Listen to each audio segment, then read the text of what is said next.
नमस्कार, मैं हूं रवि शर्मा। हम आपके लिए लेकर आए हैं सरहद, एक ऐसी कवरेज जो स्वतंत्रता दिवस पर टेलीविजन इतिहास की सबसे बड़ी कवरेज साबित होने जा रही है। इसमें हम आपको दिखाएंगे सरहद के वो सुलगते हिस्से जहां पर इस वक्त इंडिया न्यूज के 8 रिपोर्टर लाइव मौजूद हैं। मुश्किलातों का सामना करना पड़ा उन्हें वहां पहुंचने के लिए, परमिशन का सवाल था, रास्ता खतरनाक था और तरह के हालात इस वक्त हैं सरहद पर।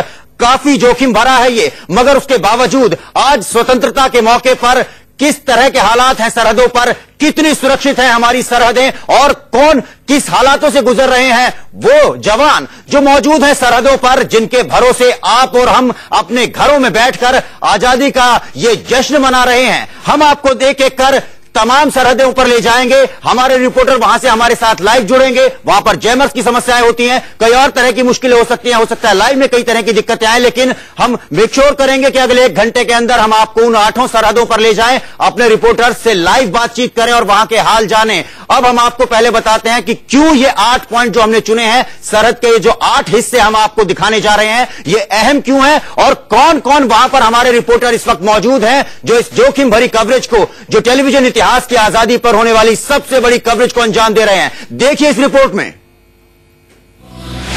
सरहदें मुल्क बनाती हैं, सरहदें मुल्क मिटाती हैं, सरहदें हिफाजत हैं, सरहदें सियासत हैं, सरहदें हैं तो है महफूज वतन, सरहदों के बीच खिलता है चमन, सरहदें जब जब सुलगती हैं, नसें सैनिकों की फड़कती हैं। चलो आज सरहद भी देख लें।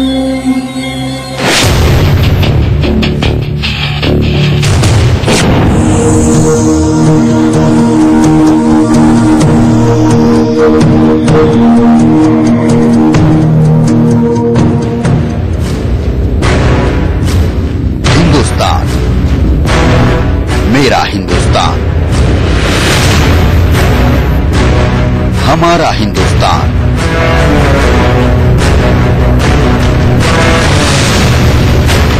वो मुल्क जिसकी मिट्टी हर हिंदुस्तानी की रगों में लहू बनकर दौड़ती है,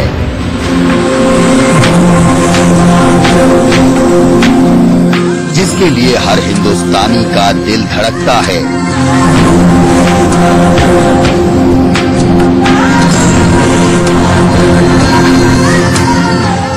आज हम आपको इसी हिंदुस्तान की सरहदों की सैर कराएंगे। आजादी के 66 बरस बाद आज कैसी हैं हमारी सरहदें। हमारे रिपोर्टर आपको मुल्क की अलग अलग सरहदों का हाल बताएंगे।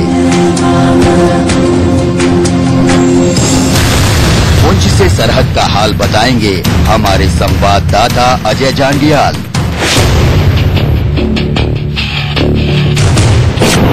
आपको नेपाल बिहार बॉर्डर दिखाएंगे हमारे संवाददाता विनायक प्रसाद। यूपी नेपाल बॉर्डर पर आपको ले चलेंगे हमारे संवाददाता सुशील कुमार।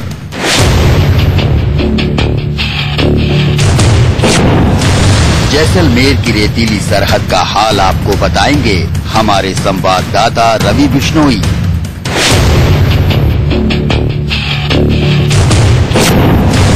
वाघा बॉर्डर पर आपको ले चलेंगे हमारे संवाददाता विपिन परमार।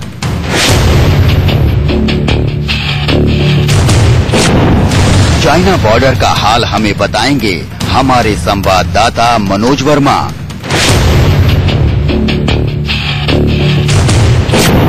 गुजरात की सरहद पर हमें ले चलेंगे हमारे संवाददाता अरविंद शर्मा।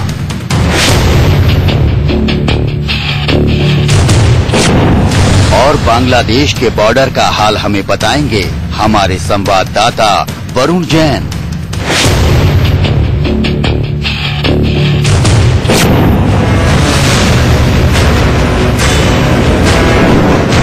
हर सरहद पर अलग अलग चुनौतियां हैं और उन चुनौतियों से दिन रात जूझ रहे हैं हमारे जांबाज जवान।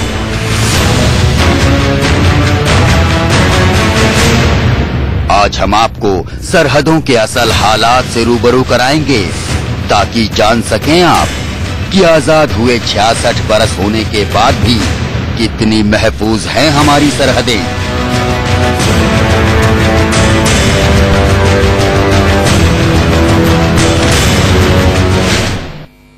यूं तो हर सरहद बेहद अहम है, मगर इन दिनों सबसे ज्यादा अहम बन गई है एक ऐसी सरहद जहां पर हमारे 5 जवान हाल ही में शहीद हुए। धोखे के साथ उन्हें मौत के घाट उतार दिया गया, वो शहीद हो गए। वो सरहद है पुंछ। जी हां, पुंछ में हमारे 5 जवानों को बेदर्दी के साथ धोखे से कायराना ढंग से मौत के घाट उतारा पाकिस्तानी फौज ने। वो सरहद बेहद अहम है, वहां पर लगातार रह रहकर बीते कई दिनों से फायरिंग हो रही है। क्या है वहां के हालात, हम आपको जरूर बताएंगे। और वहां से हमारे साथ सीधे इस वक्त जुड़े हुए हैं अजय जांडियाल। हम अजय जांडियाल से बात करेंगे। अजय जांडियाल हमको सुन पा रहे हैं इस वक्त, संचार में कोई दिक्कत फिलहाल नहीं है। लेकिन उससे पहले जो इन्होंने रिपोर्ट अपनी आज दिन में भेजी है, क्या हालात है वहां पर? लगातार रह रहकर फायरिंग चल हो रही है, अभी लगातार हमारे पास ये खबरें आ रही थी, मगर अभी क्या हालात हैं, आज दिन भर वहां पर क्या रहा है, पहले इस रिपोर्ट में हम देखते हैं।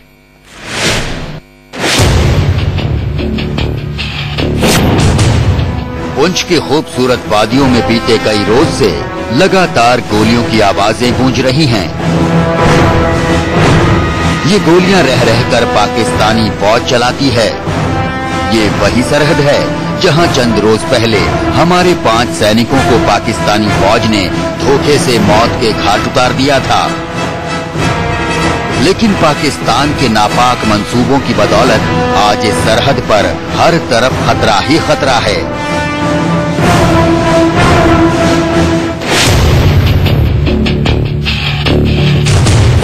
इससे इस गांव में पूरे दहशत है, क्योंकि पहले अमन शांति थी, अब पाकिस्तान वालों ने फायरिंग शुरू कर दी है। चंद दिन से फायरिंग लगातार हो रही है। स्थानीय निवासी फिक्र में घुले जा रहे हैं। पाकिस्तान की तरफ से होने वाली गोलीबारी का कोई वक्त नहीं है।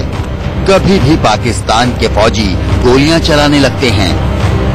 गोलियों की तड़तड़ाहट सुनते ही हमारे जवान भी मोर्चा संभाल लेते हैं। लेकिन इस सब के बीच पिस रहे हैं सरहद के नजदीक रहने वाले लोग।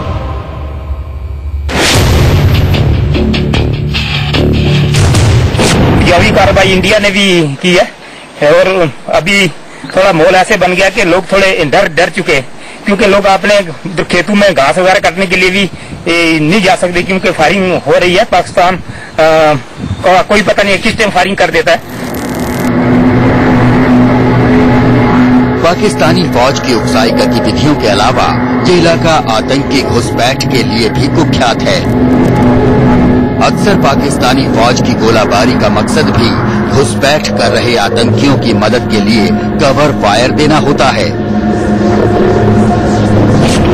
आतंकी अक्सर इस इलाके में वारदातों को अंजाम देते रहते हैं। हालांकि दोनों मुल्कों के बीच यहाँ भी सरहद पर कटीली तार की बाड़ लगी है, लेकिन मौका पाकर आतंकी इस तार को काटकर घुसपैठ कर देते हैं। पुंछ के सरहदी इलाके में अक्सर सेना और पुलिस की आतंकियों के साथ मुठभेड़ भी होती है। लेकिन बड़ा सवाल ये भी है कि 66 साल गुजर चुके हैं इस सरहद पर इन्हीं हालातों को बने हुए। आखिर कब तक ये सरहद ऐसे ही सुलगती रहेगी? Ajay Jandial, Poonch, India news.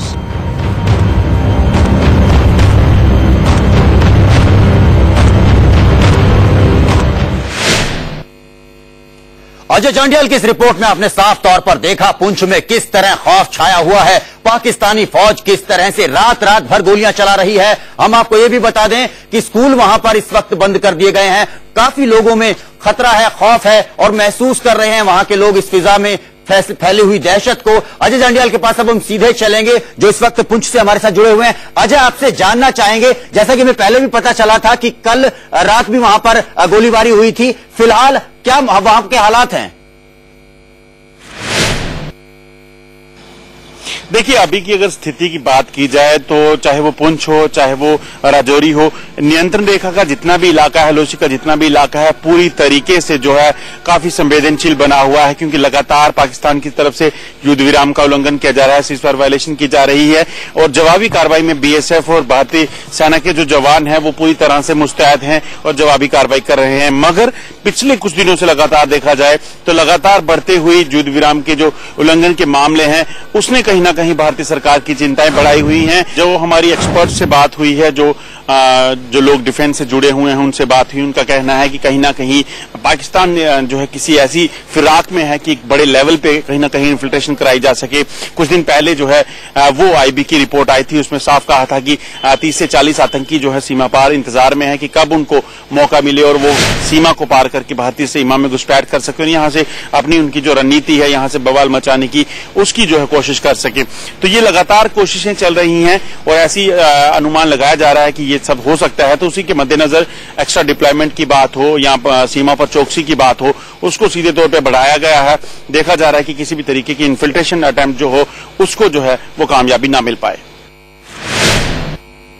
जी अजय, आपने बताया पुंछ में इस वक्त क्या हालात हैं और ये हालात अपने आप में काफी संगीन है। लगातार होती गोलीबारी, लगातार सीज फायर का उल्लंघन, पाकिस्तान सुधरने को तैयार नहीं है, मानने को तैयार नहीं है। उसके मुंह पे कुछ और होता है लेकिन उसके अल्फाजों का मतलब वो नहीं होता जो उसके दिल में होता है। हम आगे भी लगातार इस कवरेज को अपनी जारी रखेंगे। हम बीकानेर आपको लेकर चलेंगे, वो इलाका जो सुलगती हुई रेत पर रहता है, जहां पर तापमान बहुत बड़ा रहता है और उसी तरह का तापमान फौजियों का भी वहां पर बड़ा रहता है। उनका दिमाग बेहद गुस्से में और गर्म रहता है क्योंकि वहां पर लगातार जासूसी करती है पाकिस्तानी फौज, लगातार जासूस वहां पर गिरफ्तार होते हैं। और बताने आपको कि मुल्क में सबसे ज्यादा पाकिस्तानी जासूस उसी इलाके में, सरहदी इलाके में गिरफ्तार होते हैं। इसके अलावा वहां पर जो स्मगलिंग है, तस्करी है, वो एक बड़ा इशू है और उसे भी रोकना अपने आप में एक बड़ी चुनौती है। तो हम अब सीधा रुख करेंगे पश्चिम भारत की उस सरहद का जहां हर पल चौकसी की बेहद जरूरत रहती है। हम बात कर रहे हैं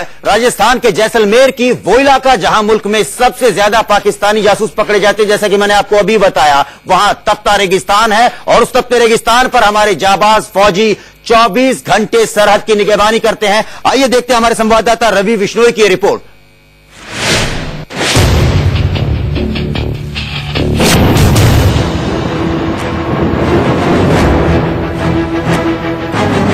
सारा मुल्क जब चैन की नींद सोता है, तब जैसलमेर की सर्द रात में बीएसएफ के हमारे जवान मुस्तैदी के साथ सरहद की निगरानी करते हैं।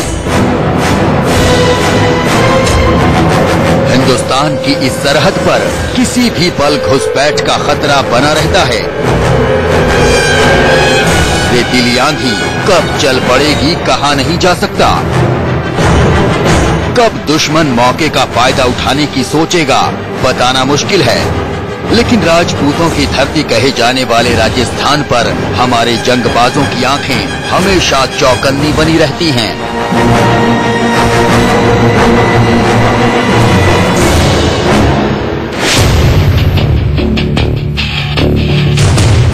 अंतर्राष्ट्रीय सीमा पर परिस्थितियां चाहे कितनी भी कठिन हो, बीएसएफ के जवान मुस्तैदी से इसी तरह से अपनी ड्यूटी करते हैं, चाहे दिन की चकाचौंध हो या रात की गुप्त वीरानी। इस सरहद पर जब दिन निकलता है तो गर्म हवा के थपेड़े जिस्म को सेकने लगते हैं। चिलचिलाती गर्मी में उड़ती रेत जिस्म जलाने लगती है, पैर तपती रेत में धंस जाते हैं। इन हालातों में भी हमारे जवान हर पल सरहद की चौकसी में जुटे रहते हैं। यहाँ भी आजादी का जश्न मनाया तो जाता है, लेकिन ड्यूटी करते करते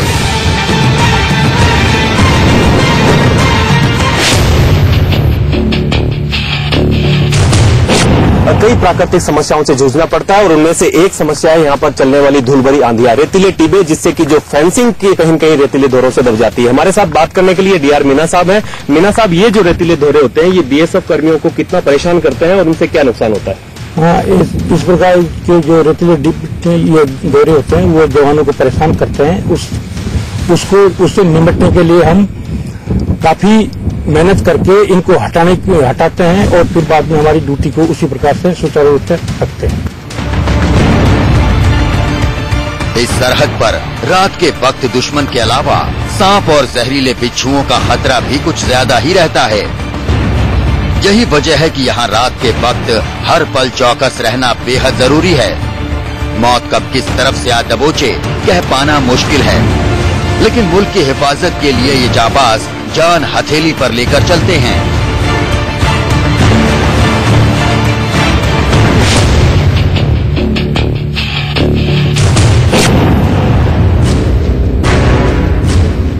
इस सरहद में पाकिस्तान की खास दिलचस्पी है। यही वजह है कि यहाँ अक्सर पाकिस्तानी जासूस और ऐसे पंछी पकड़े जाते रहते हैं जिनके पैरों में खुफिया कैमरे बंधे हों। ऐसे जासूसी पंछी पाकिस्तानी फौज की तरफ से भेजे जाते हैं भारतीय फौज की जासूसी के मकसद से।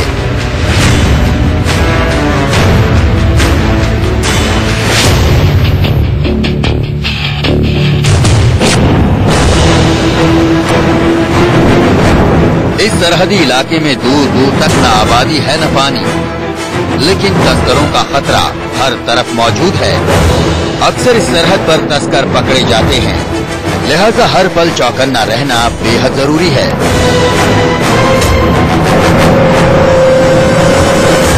Varun Jain, Bangladesh border, India news.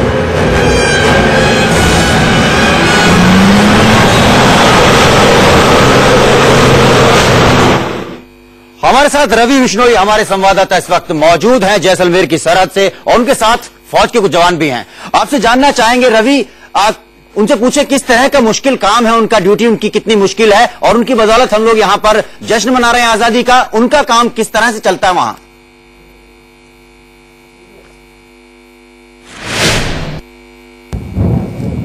निश्चित रूप से आजादी के पर्व का जश्न जहां एक और पूरा देश मना रहा है, वहीं भारत पाक अंतर्राष्ट्रीय सीमा पर बीएसएफ के जवान भी आजादी के पर्व को मना रहे हैं अपनी ड्यूटी को मुस्तैदी के साथ करके। हम इस वक्त भारत पाकिस्तान की एक अज्ञात स्थल पर खड़े हैं जहां पर बीएसएफ के जवान और बीएसएफ के अधिकारी भी हमारे साथ हैं। उन्हीं से जानने की कोशिश करते हैं ये जो आजादी का पर्व है यादव साहब, इसको आप लोग किस तरह से मनाते हैं?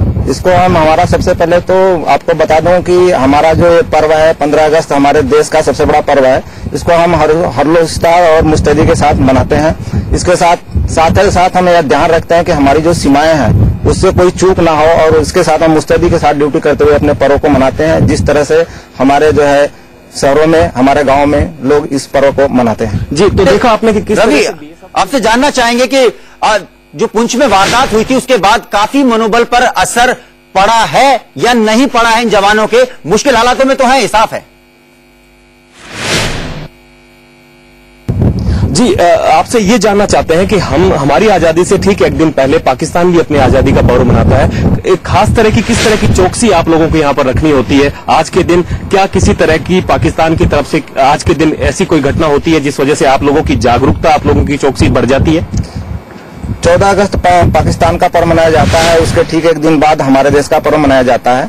तो हम लोग इस बात का विशेष ध्यान रखते हैं कि इस पर्व में किसी भी दुश्मन के गतिविधि की कोई खलल ना पड़े, जिससे हमारे देशवासियों को मन में किसी भी तरह की सुरक्षा की भावना का दिक्कत पैदा हो।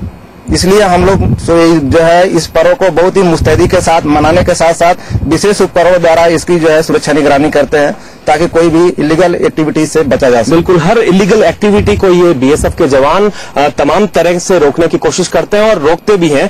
तमाम तरह की विषम परिस्थितियां इनको इस मरुस्थल में देखने को मिलती है, फिर भी अपनी ड्यूटी को इसी तरह से करते हैं जिस तरह से 15 अगस्त के पर्व की खुशी और जो आजादी की जो उमंग है वो अपनी ड्यूटी के साथ ये दिखाते हैं। आपसे जानना चाहूंगा, आप लोग जवानों में किस तरह का एक हौसला, एक जिसे जज्बा है जो वो देखने को मिलता है खासतौर से इस दिन के लिए? ये हमारे जवानों में ये जज्बा खास तौर पर बहुत अच्छा देखने को मिलता है, क्योंकि 15 अगस्त 1947 को हमारा देश आजाद हुआ था और उस आजादी के दिन को हम आज के दिन मनाते हैं, बहुत हर्षोल्लास के साथ मनाते हैं, बहुत एक्टिव ड्यूटी करके मनाते हैं, जिससे कि कोई भी दुश्मन किसी प्रकार की यहाँ पर सुनने को मिली कि 15 अगस्त का जश्न अपनी ड्यूटी को ये और ज्यादा एक्टिव होकर मनाते हैं। मतलब जो जश्न की तैयारी है वो इस तरह से होती है कि आज ज्यादा काम किया जाएगा, आज ज्यादा चौकसी बरती जाएगी, आज ज्यादा ईमानदारी के साथ अपने काम को अंजाम दिया जाएगा। अपने आप में एक मिसाल है ये बात। बहरहाल सरहद आपने पुंछ की सरहद का हाल देखा, आपने जाने हालात जैसलमेर में किस तरह से जवान दे रहे हैं अपनी ड्यूटी को अंजाम और किस तरह से वो निभा रहे हैं अपने फर्ज को। अब हम आपको लिए चलते हैं एक ऐसी सरहद पर जिसे देखकर आपको लगेगा ही नहीं कि वो सरहद है। जी हां, वो खुली हुई सरहद है। सुरक्षा वहां पर आपको नजर नहीं आएगी, खतरा ही खतरा नजर आएगा।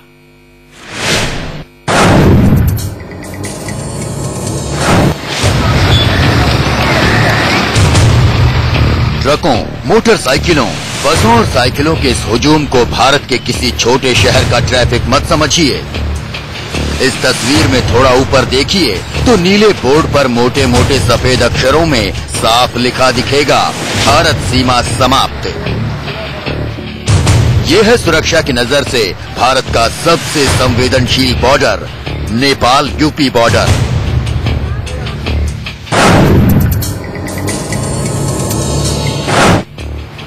गौर से देखिए, यहाँ न तो किसी ट्रक की चेकिंग हो रही है और न ही किसी मोटरसाइकिल वाले की तलाशी।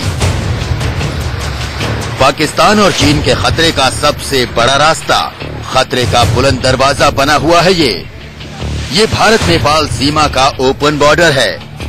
गोरखपुर से सटे सोनौली इलाके की ये तस्वीरें दिल को दहला देने वाली हैं,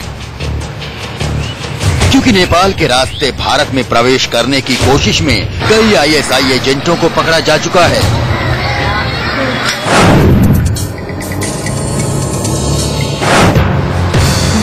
नेपाल के इसी रास्ते से भारत आ रही नकली नोटों की बड़ी बड़ी खेप भी पकड़ी जा चुकी हैं।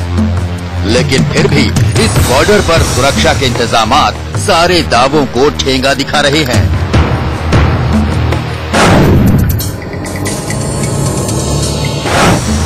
अब ये देखिए, सीमा पर तैनात सुरक्षा बल किन लोगों की तलाशी ले रहे हैं। ये उस छोटे बैग की तलाशी ले रहे हैं जिसमें एक लैपटॉप नहीं रखा जा सकता, लेकिन उन ट्रकों को बिना तलाशी लिए जाने दे रहे हैं जिन पर आतंक का सामान लाया और भेजा जा सकता है। खास सुरक्षा तो है नहीं, सब लूट खसोरी, सब चोरी बेमानी सब होता है बॉर्डर पे।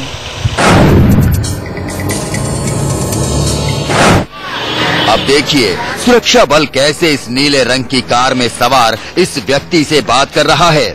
न किसी तरह की जांच और न ही कोई बड़ी पूछताछ के संकेत। वो शख्स भी आराम से कार लेकर नेपाल जा पहुंचा।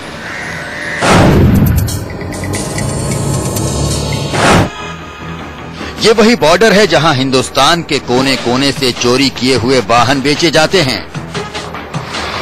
अब ये देखिए, यह है नेपाल की तरफ से आने वाला माल से लदा हुआ ट्रक। ट्रक पर क्या सामान लदा है किसी को नहीं पता, और जिस तरह से ट्रक भारत की सीमा में दाखिल हो रहा है, लगता है किसी को पता करने की फिक्र भी नहीं। क्या इस ट्रक के जरिए आतंकी हिंदुस्तान में मौत का सामान आसानी से नहीं भेज सकते?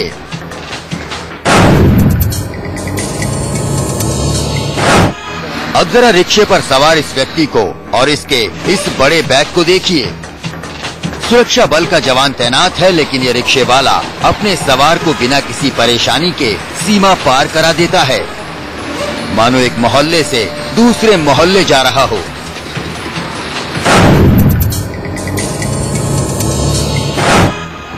अब ये हैरान करने वाली तस्वीर देखिए, सिर पर बोरे लादे ये महिलाएं और ये पुरुष कितनी आसानी से नेपाल में दाखिल हो रहे हैं। न किसी चेकिंग का डर और न ही किसी बात का खौफ। जिस नेपाल के रास्ते हिंदुस्तान में कई बार नकली नोटों का जखीरा लाया गया है, उसी नेपाल की हेकड़ी बयां करता ये बोर्ड देखिए। इसमें साफ लिखा है कि नेपाल के अंदर अगर 500 या 1000 का भारतीय नोट किसी के पास से कहने को तो भारत और नेपाल की सीमा पर सुरक्षा के बड़े इंतजाम हैं। ये ऊंची मचान भी सुरक्षा के लिए ही लगी है, लेकिन यहाँ न तो कोई सुरक्षा कर्मी नजर आता है और न कोई इंतजाम। ये तो सोनौली बॉर्डर से नेपाल जाने का वो रास्ता है जिस पर सुरक्षा गार्ड हैं, लेकिन इसी सोनौली बॉर्डर के पास खेतों और मैदानों से होकर ऐसे भी रास्ते हैं जो बिल्कुल खाली हैं। जरा सोचिए कितनी आसानी से आईएसआई के एजेंट आतंक का सामान और नकली नोटों की बड़ी खेप हिंदुस्तान पहुंचा सकते हैं, ठीक सुरक्षा कर्मियों की नाक के नीचे से। तो ये है उस बॉर्डर का कड़वा सच जिस रास्ते हिंदुस्तान को पाकिस्तान और चीन से सबसे ज्यादा खतरा है। तो अब आप खुद फैसला कर लीजिए कि आप और ये देश कितना महफूज है। Sushil Kumar, UP Nepal border, India news. आप देख रहे हैं टेलीविजन पर पहली बार 15 अगस्त पर ऐतिहासिक कवरेज, ये सबसे बड़ी कवरेज है। इसमें आप 8 अलग अलग बॉर्डर एरियाज से, 8 अलग अलग जगहों से सीधे लाइव देख रहे हैं 8 रिपोर्टर्स को जो बता रहे हैं वहां पे क्या हालात हैं, किस तरह के वहां पर सिचुएशंस का सामना करना पड़ रहा है। सुशील कुमार की रिपोर्ट आपने अभी देखी सोनौली बॉर्डर से, जो कि यूपी और नेपाल को जोड़ता है। सुशील हमारे साथ जुड़े हुए हैं इस वक्त। सुशील, आपसे जानना चाहेंगे क्या जितनी सुरक्षा हमने देखी उतनी ही सुरक्षा है या फिर इससे कुछ ज्यादा भी है वहां पर? जी, जाहिर तौर से जिस तरह से ये भारत नेपाल की खुली सीमा है, इसका इस्तेमाल जो अपराधी किस्म के लोग हैं या जो संदिग्ध हैं, जो अपराधी हैं, वो करते हैं, क्योंकि उन्हें बड़ी ही आसानी होता है नेपाल के रास्ते भारत में प्रवेश करना और भारत में अलग अलग शहरों में जा करके अपने मंसूबों को परवान चढ़ाना। लेकिन जिस तरह से एसएसबी के जवान यहाँ पे मौजूद हैं, चंद ही एसएसबी के जवान हैं, 5 से 6 और चंद पुलिस वाले हैं, वो उन्हें रोक नहीं पाते हैं, क्योंकि जाहिर सी तौर से केवल वो मेन गेट पे ही रहते हैं और मेन गेट के चंद फासलों से आगे की बात करें या कई किलोमीटर तक वहां पे कोई भी सुरक्षा के पुख्ता इंतजाम नहीं है, जिसका फायदा ऐसे लोग उठाते हैं और बड़े ही आसानी से नेपाल के रास्ते भारत के अंदर प्रवेश करते हैं। ये देखिए, आपको बता दूं कि 1.5 से 2 दशक पहले से ही इस बॉर्डर पे आपराधिक गतिविधियां तेज रही हैं, जिसको लेकर के भारत सरकार द्वारा एसएसबी का गठन किया गया था और उस समय से जाहिर तौर पर एक ये भी गेट है जिसके दूसरी तरफ एक नया देश है, एक दूसरा देश है और उस गेट के इस तरफ हमारा देश है। सोनौली बॉर्डर आप देख रहे थे, लेकिन ऐसा ही एक गेट और है जो हमारी ही सरहद पर पड़ता है, मगर वो दूसरी तरफ है, वो पाकिस्तान की सरहद पर पड़ता है। हम आप उसे वाघा के नाम से जानते हैं और यकीन मानिए वहां के हालात देखेंगे तो आपको दयनीय लगेंगे सोनौली बॉर्डर के हालात। आइए अब देखते हैं वाघा पर क्या हालात रहते हैं।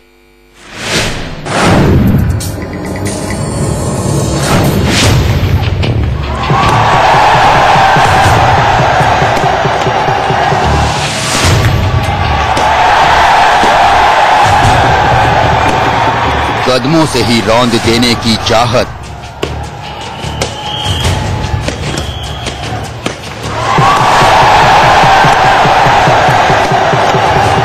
फड़कते बाजुओं से मसल देने की फितरत,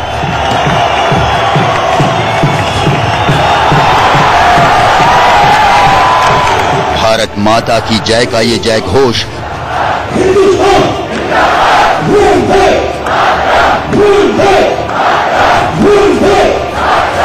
और पाकिस्तानी दरवाजा खुलने पर ये रौब।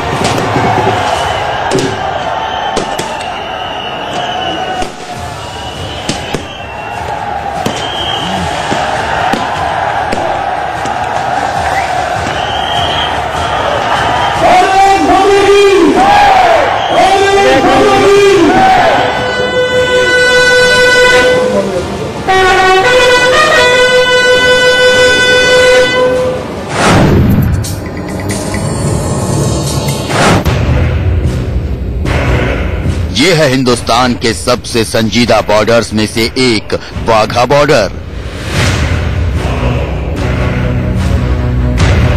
सीमा सुरक्षा बल के इन जवानों का हर जय घोष से ताल मिलाता कदम ताल। हर शाम हिंदुस्तान के जोश की महक पाकिस्तानी सीमा के भीतर बिखेरता है।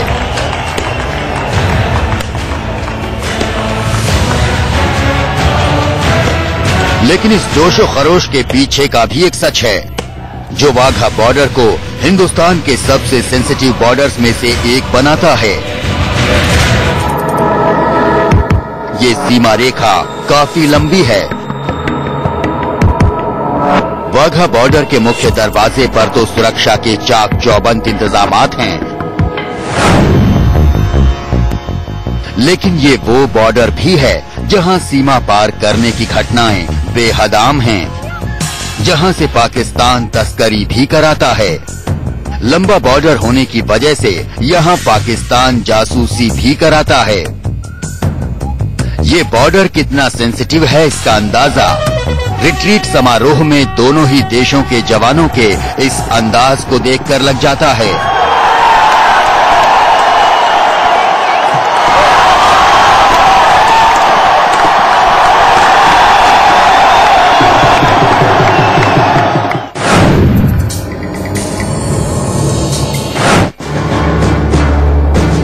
वाघा बॉर्डर की इस लंबी सीमा रेखा पर सुरक्षा के कैसे चाक चौबंद इंतजामात हैं, इसका जायजा लिया इंडिया न्यूज संवाददाता विपिन परमार ने। देश के जवान दिन रात इन सीमाओं की सुरक्षा डट कर रहे हैं। साथ ही साथ देश की बेटियां आप मेरे पीछे देख सकते हैं, इसी तरह से दिन रात यहां पर पेट्रोलिंग होती है ताकि जो आम आदमी देश में निश्चिंत होकर आराम की नींद सोया है उसकी नींद को बरकरार रखा जा सके।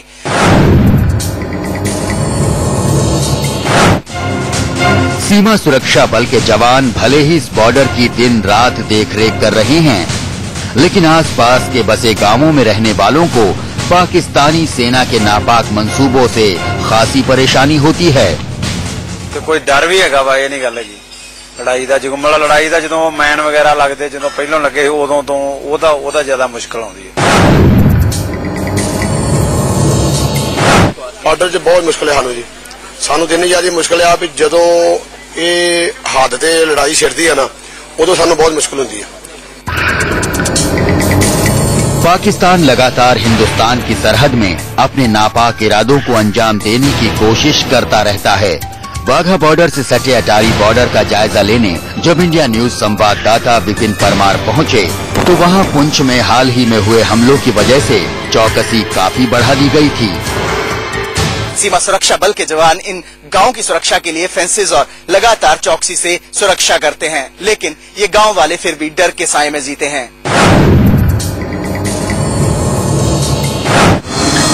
भारत सरकार शांति चाहती है, आसपास बचे गांवों के बाशिंदे भी अमन चाहते हैं, लेकिन पाकिस्तान सिर्फ और सिर्फ तबाही के मंसूबे ही पाल कर बैठा है।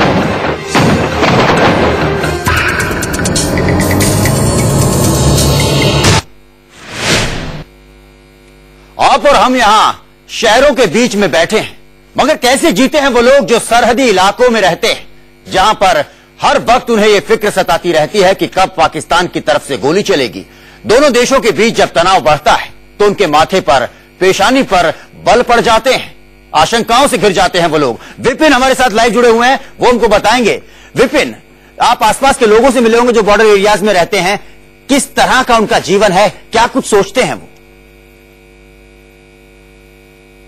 स्थानीय लोगों से मैंने बात की, साथ ही राजाकताल एक गांव है, उसके साथ 2-3 गांव में और गया था। वहां पर भी यही लोगों को जो दिक्कत सबसे ज्यादा सामने आती है, परेशानी सबसे ज्यादा तब सामने आती है जब कहीं ना कहीं से लड़ाई होने की आवाजें आ जाती हैं या कहीं ना कहीं से होने की लड़ाई की खबरें आ जाती हैं। लोग डर जाते हैं, सहम जाते हैं। बात करें स्थानीय लोगों की तो कुछ ऐसे जिम्मेदार हैं जो कि पाकिस्तान में जिनकी जमीनें हैं वह वहां जाकर भी खेती करते हैं। उन्हें बात करें, उनके द्वारा ये कहा गया कि वहां पर उन्हें किसी भी तरह की दिक्कत तो नहीं आती है, लेकिन बॉर्डर पर रहने का सबसे बड़ा डर हमेशा उनके दिल में बरकरार रहता है। हमेशा यही डर रहता है कि कब उनके लिए आदेश आ जाएंगे कि उन्हें अपने घर बार और सारा सामान छोड़कर वहां से। जी, जाहिर तौर पर लोगों के बीच में आशंका है, खासतौर पर वो सरहदी इलाकों में रहने वाले लोग जो पाकिस्तान से सटी सरहद के साथ रहते हैं, उनमें आशंकाओं के बादल छाए ही रहते हैं, दहशत में वो लोग रहते ही हैं। लेकिन एक और बॉर्डर है और उस बॉर्डर के साथ भी जाहिर तौर पर लोग रहते हैं, और वो बॉर्डर है नेपाल से सटा हुआ, नेपाल को बिहार से जोड़ने वाला रक्सौल का बॉर्डर। वहां के हालात क्या हैं, वहां पर लोग किस तरह से रहते हैं, आइए अब ये आपको दिखाते हैं।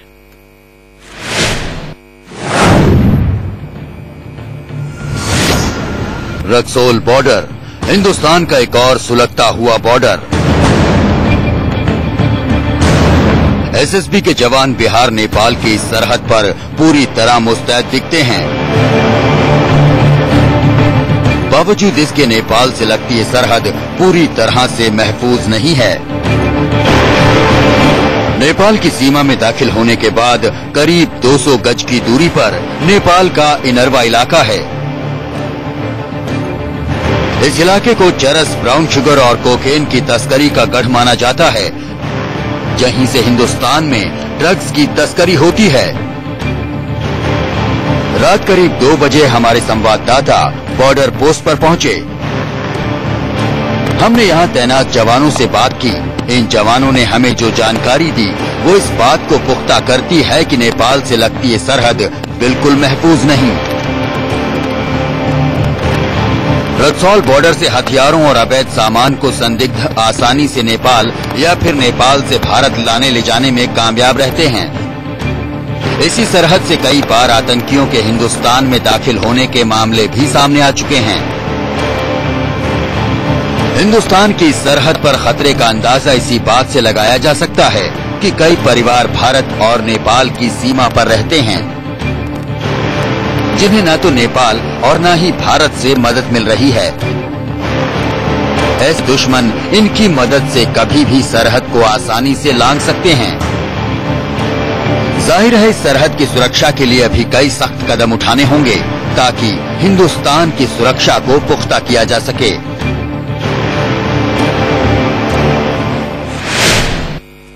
आप आजादी पर सबसे बड़ा कवरेज देख रहे हैं और इसमें हम आपको दिखा रहे हैं 8 अलग अलग सरहदी इलाकों पे मौजूद हमारे रिपोर्टर्स का लाइव जो बता रहे हैं वहां का हाल। विनायक प्रसाद की रिपोर्ट आपने देखी और अब विनायक हमको ये बताएंगे कि रक्सौल बॉर्डर पर इस वक्त किस तरह के हालात हैं।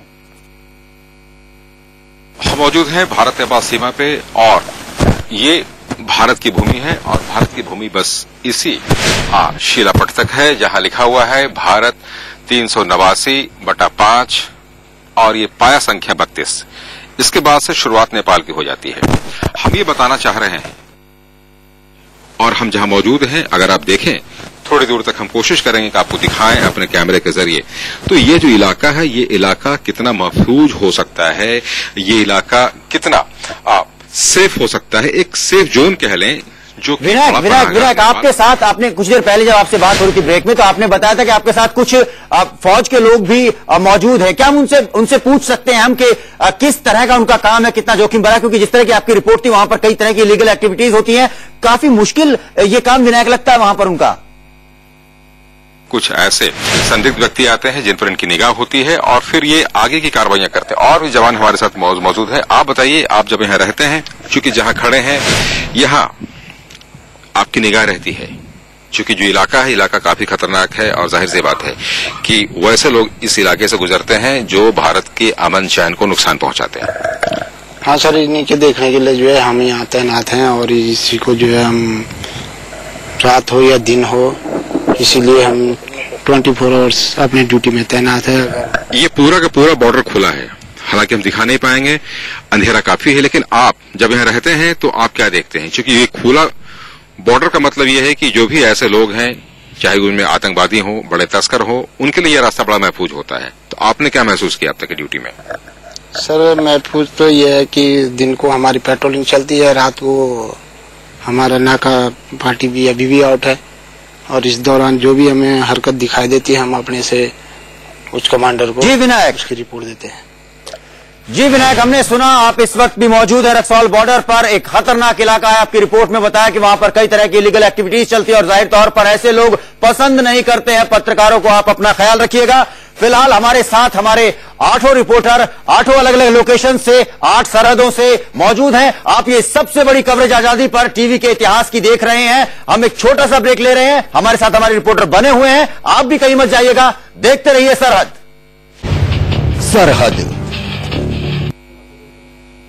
आप देख रहे हैं आजादी के मौके पर टीवी के इतिहास की सबसे बड़ी सरहद की कवरेज, एक मेगा कवरेज जिसमें हमारे पास अब समय भी कम है और हमें अभी 2 बॉर्डर्स पर और जाना है। तो सीधे रुख करते हैं बांग्लादेश की सरहद का।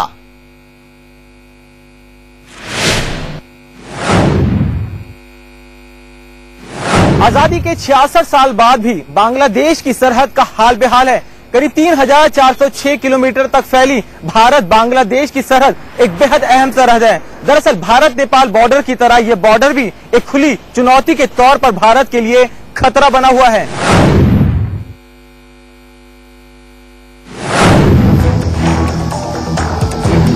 दरअसल बांग्लादेश का ये बॉर्डर आतंकियों और तस्करों के लिए घुसपैठ का एक आसान रास्ता है।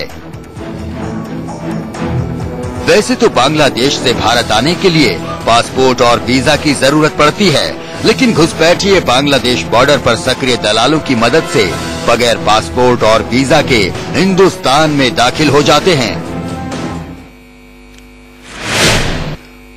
वक्त की कमी है, पूरी रिपोर्ट आपको नहीं दिखा सकते, लेकिन आपको संक्षेप में बता दें कि करीब हर साल 1 लाख लोग बांग्लादेश से इलीगल तरीके से देश में घुसते हैं, यहां पर अपराध करते हैं, उन्हें डिपोर्ट किया जाता है और यह सिलसिला लगातार जारी है क्योंकि फेंसिंग 2 देशों के बीच नहीं है। बाकी जानकारी हमको वरुण देंगे, इस वक्त हमारे साथ जुड़ रहे हैं। वरुण,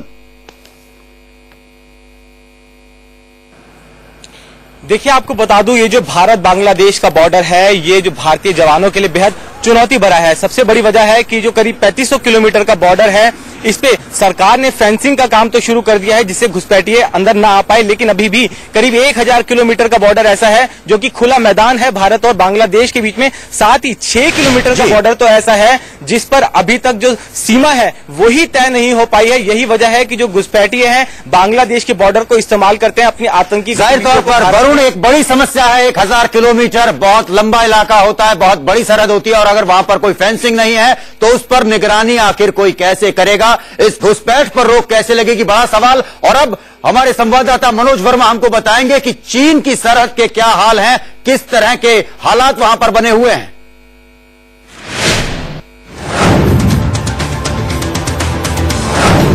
भारत चीन बॉर्डर, ये वो सरहद है जिस पर बीते कई दशकों से हालात कभी सामान्य नहीं रहे। चीनी जवान अक्सर सीमा पार कर भारत में घुसकर भारतीय सैनिकों को आंख दिखाते हैं। बीते दिनों तो चीन ने कई बार घुसपैठ कर हालातों को गंभीर बना डाला था। दरअसल चीन ने जम्मू कश्मीर की 41,180 वर्ग किलोमीटर जमीन पर गैर कानूनी कब्जा कर रखा है। जाहिर तौर पर चीन के बारे में ज्यादा बताने की जरूरत नहीं, क्योंकि बीते कुछ महीनों में, बीते 2 महीने के अंदर चीन ने इतनी बार देश में घुसपैठ की है सरहद के बाहर, माफ कीजिएगा सरहद के भीतर आकर, कि सब जानते हैं उसके बारे में, उसके मंसूबों के बारे में। और दिलचस्प यह भी है कि हमारा रुख क्या रहा है चीन के रवैये को लेकर। मनोज वर्मा से जानना चाहेंगे, इसके अलावा मनोज, जो बॉर्डर एरिया है वहां पर किस तरह का तनाव देखने को अक्सर मिलता है? जी बिल्कुल, देखिए जो भारत और चीन का बॉर्डर है वो बेहद संवेदनशील बॉर्डर है और लगातार चीनी सैनिक घुसपैठ करने की कोशिश करते हैं। बल्कि हाल ही में अभी हम सबने देखा कि चीन के जो सैनिक थे लद्दाख में घुस गए थे, उन्होंने वहां पर अपनी चौकियां भी बना ली थी। और फिर भारत के विरोध करने पर और जब भारत ने आपत्ति जताई तब चीन के सैनिक जो थे उनको वापस लौटना पड़ा। लेकिन चीन लगातार ये कोशिश करता है कि वो भारत के बॉर्डर के अंदर घुस जाए। और चीन लगातार जिस तरीके से डेवलप कर रहा है, जिस तरीके से चीन ने अपनी भौगोलिक स्थिति को सुधारा है और बॉर्डर की तरफ उसने अपना एक रेलवे ट्रैक भी बनाया है, जिससे आने वाले समय में भारत को बहुत ज्यादा दिक्कतों और परेशानियों का जी मनोज, जाहिर तौर पर दिक्कतें और परेशानी है, और चीन जिस तरह से अपनी नापाक चालें चलता है, जाहिर तौर पर एक मुश्किल सरहद है वो हमारे लिए, और हमारा रुख उस पर जो है वो भी कहीं ना कहीं अपने आप में निराश करता है लोगों को। बहरहाल ये एक और बात है, लेकिन आप देख रहे थे सबसे बड़ी टीवी इतिहास की कवरेज, हम आपको दिखा रहे थे 8 सरहदें, 8 सरहदों से सीधे जुड़े हुए थे हमारे साथ हमारे 8 रिपोर्टर, और ये तमाम रिपोर्टर आप सबका हम शुक्रिया करना चाहेंगे। इन्होंने लाइव हमको बताया कि वहां पर क्या हालात हैं बॉर्डर्स के। इनकी रिपोर्ट्स में वहां पर हमको पता चला कि किस किस तरह की परेशानियां हैं। बहरहाल फिलहाल सरहद में इतना ही हमारी खास पेशकश में, लेकिन देश और दुनिया की बाकी तमाम खबरों के लिए आप देखते रहिए इंडिया न्यूज।